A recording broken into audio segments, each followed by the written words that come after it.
है कि हमें इसमें से आग निकलती नजर आती है। और जो बैलिस्टिक मिसाइल री एंट्री करते हैं वो इसी स्पीड को अचीव करने के लिए अपने मिसाइल को पहले जमीन के एटमॉस्फेयर से बाहर लेकर जाते हैं और फिर री एंट्री करते हैं, जहाँ ये कुदरती एटमॉस्फेरिक गैसेस इन मिसाइल के वॉरहेड्स को mark 25। Hey guys, welcome back to our channel. तो हम आ गए वापस बिल्कुल एक नई वीडियो के साथ, और आज हम जिस वीडियो पे रिएक्ट करने जा रहे हैं वो है what is the answer of Pakistani hypersonic missile. मतलब कि हाइपरसोनिक मिसाइल्स के बारे में हम लोगों को नहीं पता है, लेकिन ये क्या आंसर है पाकिस्तान का। पाकिस्तान के पास कोई और चीज़ें हैं कि जो डील कर सके हाइपरसोनिक मिसाइल्स के साथ, क्योंकि मेरे को तो यार इतना आइडिया नहीं है हाइपरसोनिक मिसाइल्स क्या होती है। लेकिन अगर मिसाइल्स की बात करें तो हाँ, उनके बहुत हमें थोड़ा बहुत आइडिया है कि क्या होती है। वो हम लोगों ने थोड़ी बहुत वीडियोज़ देखी है, तो उसके बारे में हमें इन्फॉर्मेशन है।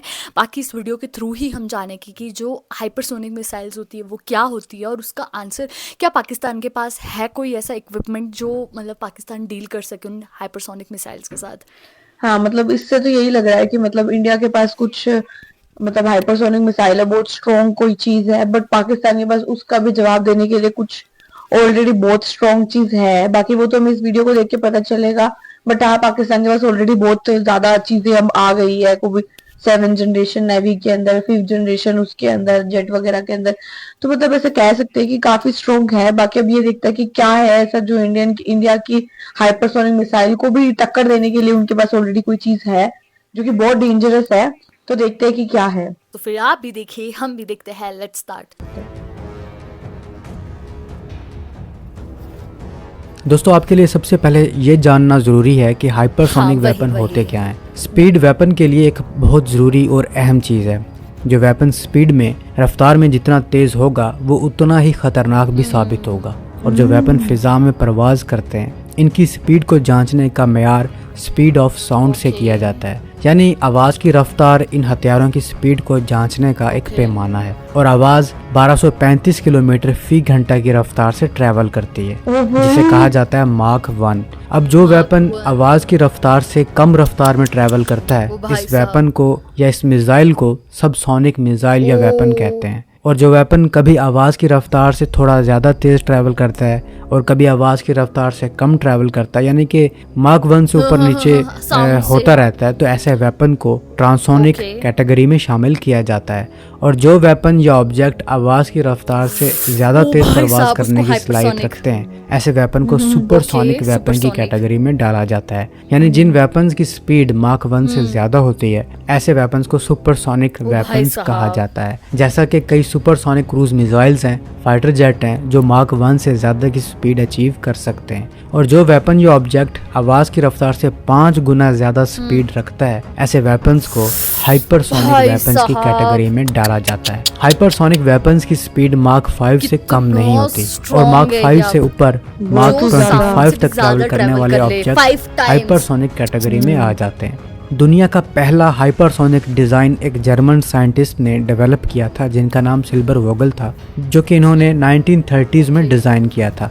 लेकिन ये मिसाइल बन नहीं सका। और दोस्तों, इंसान का बनाया हुआ जो सबसे पहला ऑब्जेक्ट था जिसने हाइपरसोनिक स्पीड अचीव की हो, वो था WAC कॉर्पोरल रॉकेट, जिसने पहली दफ़ा हाइपरसोनिक स्पीड अचीव की थी। मुझे पता है आपसे सब्र नहीं हो रहा कि जल्दी से मैं अपने असल टॉपिक की तरफ आऊँ, लेकिन भाई मैं चाहता हूँ आपको हाइपरसोनिक मिसाइल्स के बारे में ज़्यादा से ज़्यादा पता हो और कॉन्सेप्ट क्लियर हो और ज़्यादा नॉलेज आपके पास हो। तो एक प्रॉपर मुकम्मल हाइपरसोनिक मिसाइल जिस मुल्क ने सबसे पहले बनाया और सर्विस में शामिल किया, वो है रूस। रूस ने किंजाहाल के नाम से हाइपरसोनिक मिसाइल बनाया, जो कि सबसे पहले सर्विस में शामिल किया 2017 में। और इसी मिसाइल को सबसे पहले कॉम्बैट में भी यूज़ करने वाला रूस ही है। लेकिन ये air launched air to ground hypersonic missile है। आपके लिए ये जानना भी ज़रूरी है कि हाइपरसोनिक मिसाइल 2 किस्म के होते हैं, एक हाइपरसोनिक ग्लाइड व्हीकल्स और दूसरा hypersonic cruise missiles. Hypersonic glide vehicles इस टाइम दुनिया के किसी भी वेपन से सबसे ज़्यादा खतरनाक माना जाता है, क्योंकि ये एक हाइपरसोनिक ग्लाइड व्हीकल होती है जो रॉकेट पर माउंट होती है और काफ़ी ऊंचाई पर जाकर इसे रॉकेट से ही लॉन्च किया जाता है। जब ये रॉकेट बूस्टर से अलग होता है तो अपने टारगेट की तरफ ग्लाइड करता है, वो भी हाइपरसोनिक स्पीड के साथ। याद रहे, ग्लाइड करना और स्ट्रेट वे में सीधा टारगेट की तरफ बढ़ना दो मुख्तलिफ चीज़ें हैं, ये दो मुख्तलिफ ट्रैजेक्टरीज हैं। तो हाइपरसोनिक ग्लाइड व्हीकल का ग्लाइड करना इसकी सबसे बड़ी खूबी है कि पहले से भी ज़्यादा डिफिकल्ट कर देती है दुश्मन के लिए इसे ट्रैक करना और टारगेट करना। आपके सामने एक हाइपरसोनिक ग्लाइड व्हीकल और एक हाइपरसोनिक क्रूज मिसाइल की ट्रैजेक्टरीज हैं। आप देख सकते हैं कि किसको इंटरसेप्ट करना ज़्यादा मुश्किल है एक दूसरे की निस्बत। हालांकि हाइपरसोनिक मिसाइल को भी इंटरसेप्ट नहीं किया जा सकता, अभी तक प्रॉपर कोई डिफेंस करने वाला ऐसा वेपन बना नहीं है, लेकिन HGVs हाइपरसोनिक मिसाइल से भी नेक्स्ट लेवल चीज़ है जो कि मार्क 20 तक या इससे ज़्यादा की स्पीड रखता है। रूस का एवानगार्ड रूस के पास दुनिया का पहला HGV है, यानी कि हाइपरसोनिक ग्लाइड व्हीकल है जो कि री एंट्री की स्पीड रखता है। अब आप पूछेंगे कि री एंट्री स्पीड क्या होती है। मैंने आपको बताया था कि मार्क 5 से मार्क 25 तक स्पीड रखने वाला हर ऑब्जेक्ट हाइपरसोनिक कैटेगरी में आता है, लेकिन मार्क 25 से ज्यादा की स्पीड रखने वाला ऑब्जेक्ट जिस कैटेगरी में आता है इसे री एंट्री स्पीड कहते हैं। जैसे कि अक्सर बैलिस्टिक मिसाइल करते हैं, अपने वॉरहेड की हाई स्पीड के लिए री एंट्री की सलाहियत रखते हैं। जब भी कोई ऑब्जेक्ट मार्क 25 से ज़्यादा की स्पीड अचीव करता है इसे री एंट्री स्पीड कहते हैं, और वो इसीलिए कहते हैं कि री एंट्री करते वक्त भी ऑब्जेक्ट्स की इतनी ही स्पीड होती है। जिन्हें नहीं पता उन्हें बता दूं कि ज़मीन के एटमॉस्फेयर में कोई ऑब्जेक्ट खला से एंटर होता है तो इसे एटमॉस्फेरिक एंट्री या री एंट्री कहते हैं। इस दौरान किसी भी ऑब्जेक्ट की स्पीड 25 मार्क से कम नहीं होती। जैसा कि अक्सर आप जिसे टूटा हुआ तारा कहते हैं, शोला नमा वो तारा नहीं होता, वो खला का एक पत्थर होता है जो गलती से ज़मीन की एटमॉस्फेयर में एंटर हो जाता है और स्पीड की वजह से उसमें इतनी ज़्यादा हीट पैदा हो जाती है कि हमें इसमें से आग निकलती नज़र आती है। और जो बैलिस्टिक मिसाइल री एंट्री करते हैं वो इसी स्पीड को अचीव करने के लिए अपने मिसाइल को पहले ज़मीन के एटमॉस्फेयर से बाहर लेकर जाते हैं और फिर री एंट्री करते हैं। हाँ, ये कुदरती एटमॉस्फेरिक गैसेज इन मिसाइल के वॉरहेड्स को मार्क 25 से ज़्यादा की स्पीड अचीव करने में मदद देती हैं।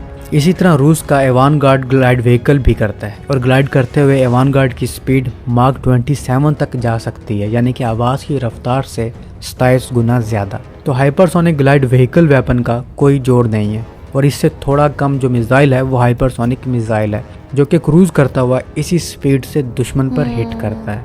अब बात करते हैं इंडिया के नए हाइपरसोनिक मिसाइल के बारे में, जिसका भी इंडिया ने रिसेंटली टेस्ट किया है। इंडिया ने 17 नवंबर को अपने अब्दुल कलाम आइलैंड से एक लॉन्ग रेंज हाइपरसोनिक मिसाइल का टेस्ट किया था, जो कि इंडिया के मुताबिक कामयाब टेस्ट था। इस टेस्ट के बारे में रॉयटर्स के मुताबिक दी फ्लाइट डाटा ने भी कंफर्म किया है। दी फ्लाइट डाटा इस मिसाइल की टर्मिनल मैनूवर्स और इम्पैक्ट के साथ हाई डिग्री ऑफ एक्यूरेसी की कामयाबी को रिकॉग्नाइज कर चुका है। इंडिया का ये मिसाइल मुख्तलिफ किस्म का पेलोड 1500 किलोमीटर दूर तक ले जाने की सलाहियत रखता है, यानी इस मिसाइल की रेंज 1500 किलोमीटर है, जो कि एक इम्प्रेसिव रेंज है। इंडिया का ये मिसाइल इंडिया की DRDO लेबॉर्ट्रीज ने डेवलप किया है। ये missile transporter erector launcher vehicle से लॉन्च किया गया है, जो कि बज़ाहिर कोल्ड गैस टेक्निक से लॉन्च किया गया है। इस मिसाइल पर एक नोज कैप भी फीचर की गई है, जो कि मिसाइल के टॉप पर मौजूद है।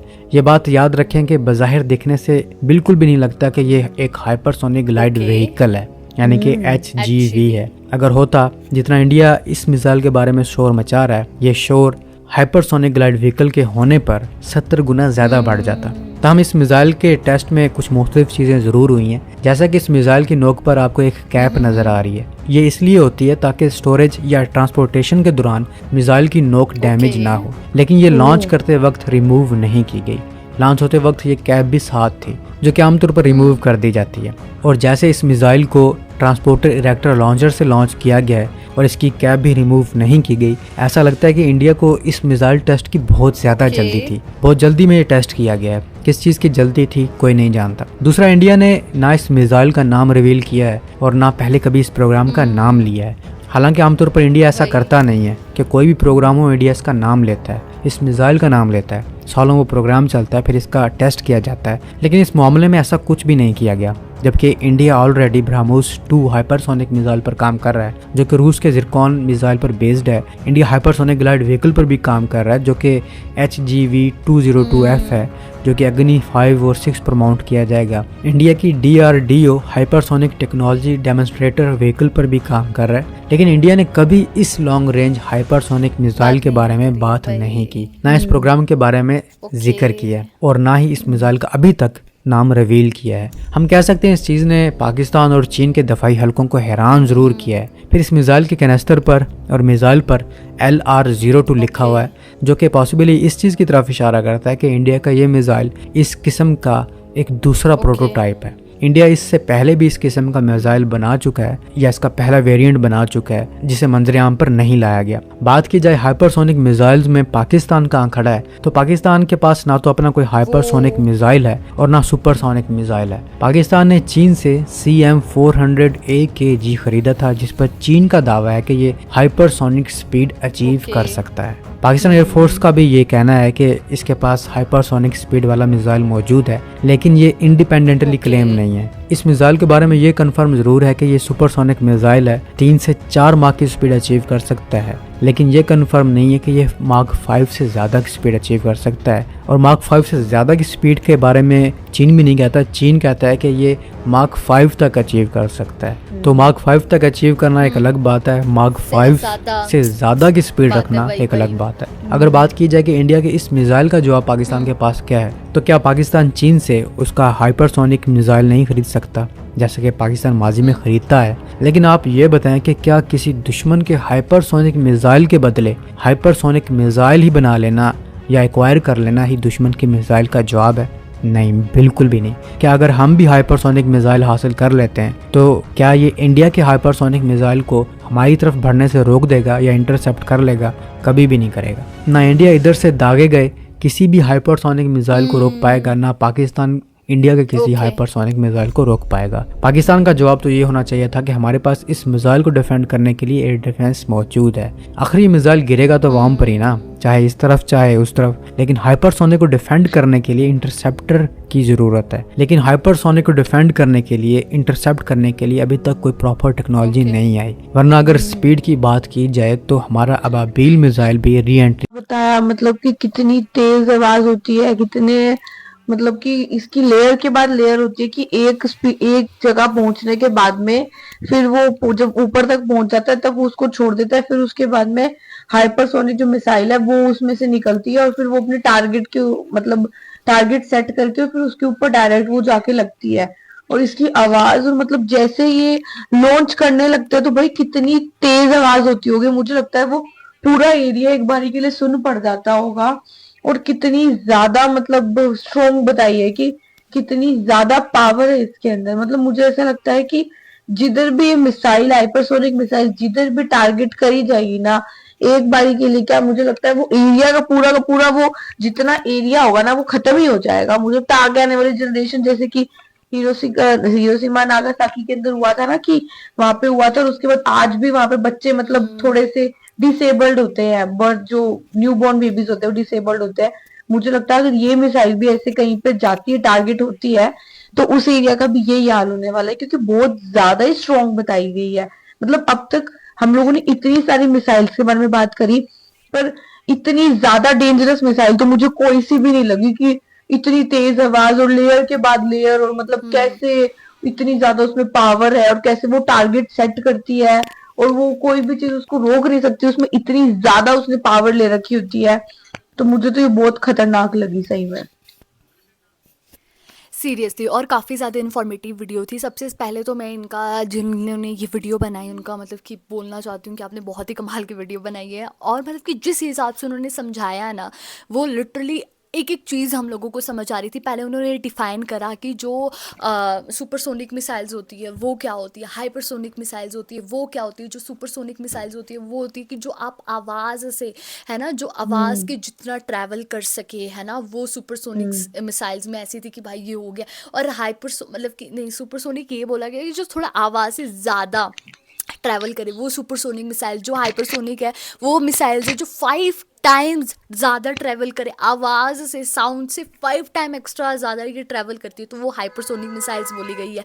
तो यार कितनी इन्फॉर्मेटिव वीडियो थी। और इसमें ये भी बोला गया कि जो इंडिया है उसने अभी मतलब कि कुछ टाइम पहले लॉन्च करा है अपना हाइपरसोनिक मिसाइल्स, और इसमें अभी पाकिस्तान के पास हालांकि हाइपरसोनिक मिसाइल नहीं है, लेकिन चाइना के पास हाइपरसोनिक मिसाइल है। और पाकिस्तान ने जैसे उन्होंने बोला कि क्या क्या मतलब कि हाइपरसोनिक जो मिसाइल्स है अगर वो इंडिया ने के पास है, और तो मतलब कि पाकिस्तान के पास इस चीज़ का क्या जवाब है, तो पाकिस्तान के पास इस चीज़ का ये जवाब है कि उनके पास जो डिफेंस सिस्टम है वो है ना कि मतलब। और उन्होंने ये भी बोला कि अगर आप इंडिया से ये हाइपरसोनिक मिसाइल चलती है और पाकिस्तान से भी, अगर पाकिस्तान चाइना से ले लेता है और ये हाइपरसोनिक मिसाइल चल लेती है, तो क्या होगा, वो इंडिया की जहाँ पे जिस जगह पे लॉन्च होनी है वो होगी, और जहाँ की पाकिस्तान की जहाँ लॉन्च होनी है वो होगी ही, तो तबाही ही होगी।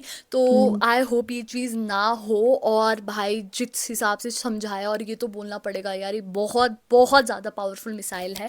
तो गाइज़ यही था हमारा रिएक्शन। आप लोगों को कैसा लगा प्लीज़ कमेंट करके ज़रूर बताइएगा। अगर अच्छा लगे तो प्लीज़ इस वीडियो को लाइक करिए, शेयर करिए, कमेंट करिए। बाय।